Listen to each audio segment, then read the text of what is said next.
There's something beautiful about longevity. The ability to stay devoted to one thing for such a long time is truly impressive. The feeling of creating a world that is uniquely yours is truly undescribable. And there's something painful about it coming to an end.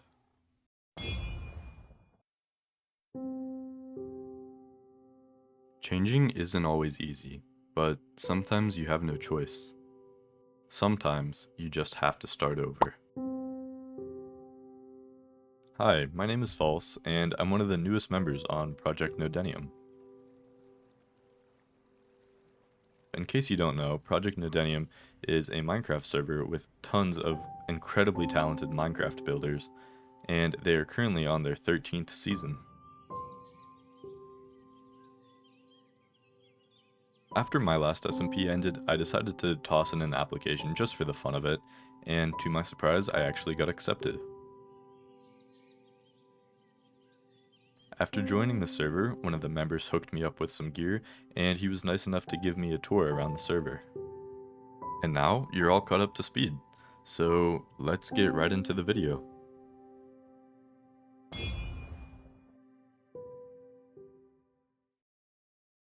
Alrighty, so I'm here on the server, as you can see the amazing town hall behind me, and all these cool buildings.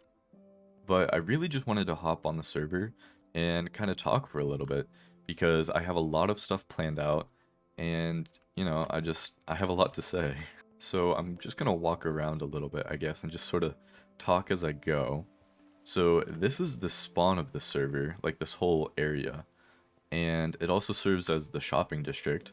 They have like 18 honey shops, so you know, they have a little bit of everything here. But as I was getting my tour around this area, just one building really stuck out to me, so let me fly over there real quick. And that was this train station right here. So if I come inside, it's not completely done, but there's some rails in here, and I don't know, just something about the idea of having trains everywhere really kind of stuck with me. And honestly, before I ever got on the server, I was thinking about building some sort of like a rail yard. So it's all sort of perfect. Another thing that I noticed when I was around the starter base area here is that there are already some trains on the server, and there's a pretty good like system of rails around. At first, this kind of deterred me from my idea, because I didn't want to build a base surrounding trains if there was already like a lot of trains on the server. I didn't want it to be repetitive. But as I thought more and more about it, I thought that maybe having pre-existing trains would make it that much better, because it kind of feels continuous, like I'm adding on to something that's already here. So yeah, that's kind of where I'm standing for the moment. I have a very loose idea of what I want to do for my base, and I've kind of been designing some builds, but there's definitely a lot of work to be done. Luckily, with all the pre-existing infrastructure, I was able to get pretty decent gear pretty early on, so that's not going to be too much of an issue for me. But the one like major issue is I have no idea where to build. I think that my plan moving forward now is going to be to go and explore some more, because I haven't really left the spawn area a whole lot. So I'm just going to go explore, see what I can see, maybe get some diamonds along the way. And yeah, I'll meet up with you guys then. Alrighty, well, it's been a few hours since the last clip, and I have got a pretty standard setup going on here. But as you can see, I think I finally found a place to build. It's just a nice, like, wide open plains biome, which is exactly what I was looking for. Alright, for my next order of business, I'm currently about 5,000 blocks away from spawn, so I think I'm gonna build a nether portal so I don't have to fly that distance every single time.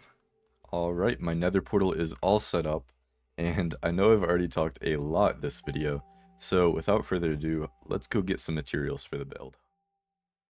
Slight change of plans. Instead of getting materials, Matt actually came over to visit me, so we ended up building a beacon, and then talking about rivers and a whole bunch of other things. Oh, uh, um, um, What? it's a little bit off. Proper beacon. Wait, no, no, no, no. Intermission, Best intermission. building, best beacon builder on the server, by the way. Yeah. There we go, there All we right, go. here we go. Here we go. That never happened. Boom! Woo! Oh, 2 Yay! achievements. Yay! After building a beacon, we decided it was time to start talking about river deltas, and weirdly enough, he had a whole presentation for me.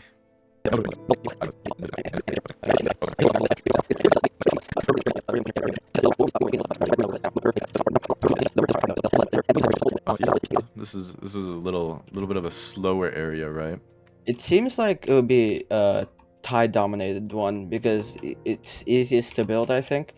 And with this here, if you look on the map, it's not a cold ocean, but it looks like, I don't know, glaciers could have been here once.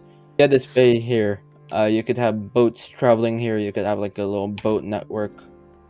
Oh, I love Uh, building boats. I love boats so much. Boats are fun. As to say, if you need help, he's the boat man. Oh yeah. Alrighty, now that Matt finally helped me solidify some ideas, the final design of the build is done, so without further ado, let's finally go get some materials.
Alright, just like that, all my materials are finally gathered up.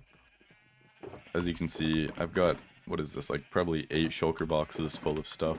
Not my biggest build, but yeah, I mean, it's all done now, so without further ado, let's get straight into building.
Finally, after what felt like weeks of designing and second guessing and alterations, the build is finally done.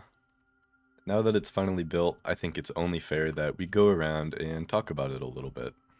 As you can probably tell, this area where I'm standing right here is sort of like the main viewpoint that I've been building from. So let's kind of start out here and work our way out. As you can see, I have these very basic cattail designs, or whatever you want to call them. I don't know what their proper name is, but it's just sort of like a foreground for the build, and I think they're pretty cute. Then I did a custom river, as you can see. It's nothing crazy, it's literally just soul soil, but I wanted a little bit darker of a color than the default river, so I made my own riverbed. And then over here, we've got this like oak tree, I guess it is. It doesn't look great from down here, but if I go into like the camera mode, it looks pretty good from up here.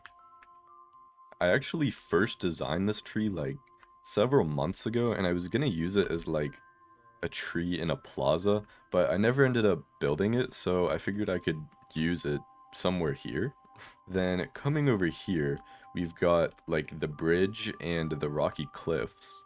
So credit to Matt, I'll link his channel down below. He actually helped me design these cliffs, like texture this one.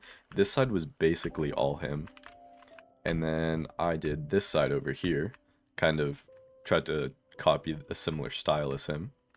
And then the stone bridge here was Matt's idea. However, I like textured it and I helped to like build it and shape it. I was originally planning on doing one of those like high like railroad bridges. I'll put a picture of one on screen.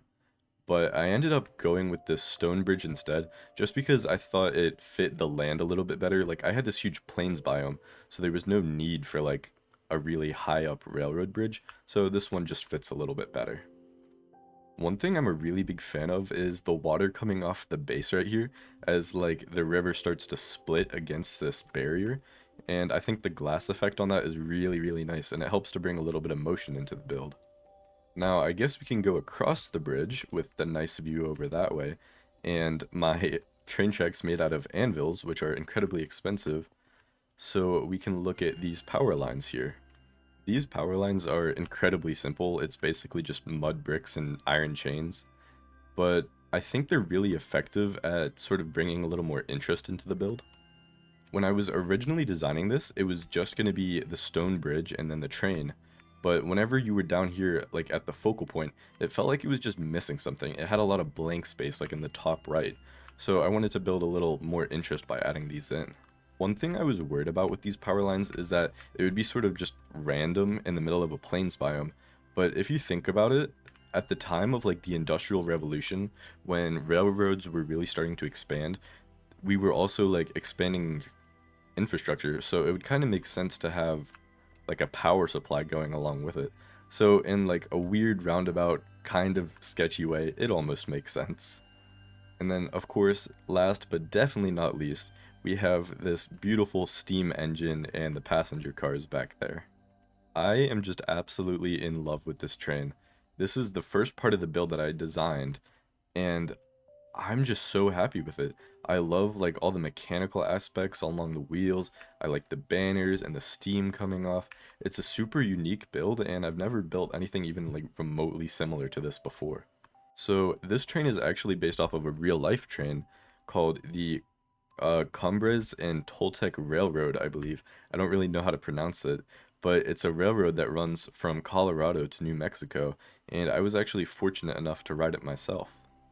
I know I said in the intro I was thinking about building some sort of rail yard, but more so I just wanted to build any kind of train, and this train really stuck out to me because I have a personal experience with it. Now that the train's actually on the server, I sort of have a different vision for where my base might go, but I'm not going to reveal anything too much yet because my plans are very loose and I don't want to commit to anything that I'm not, exactly positive that I'm going to do. Anyways, let's come back up to the train because let's talk about some of the details that I included. So as I previously mentioned, I used banners a lot in this build just to get some extra details like these stripes on the engine, and then I have like the stripe on the side of the car. I don't really know what you call that. But one of the coolest things about this build is the pop of color that you get from the coral. And I know it looks weird at first because the coral isn't dying out despite being placed on a block. But actually this block behind it is a waterlogged stair so that it doesn't die. And the idea to use coral was actually Matt's as well, so credit to him once again. And then these passenger cars here, they're a little bit out there. The texturing is pretty noisy. Like there's these purples and grays and the very like bright yellows.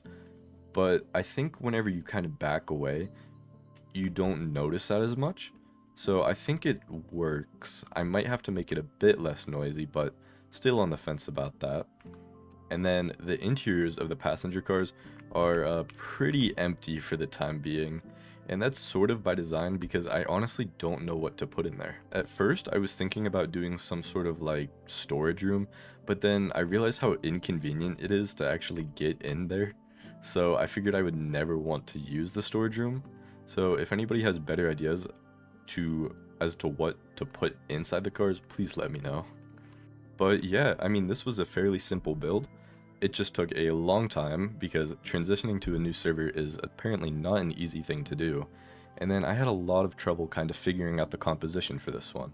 So I'm super sorry for the long wait between videos, but hopefully it was worth it, and I'll definitely be out with the next one a lot sooner. Anyways, thank you guys so much for watching. I hope you enjoyed, and I'll see you in episode 2.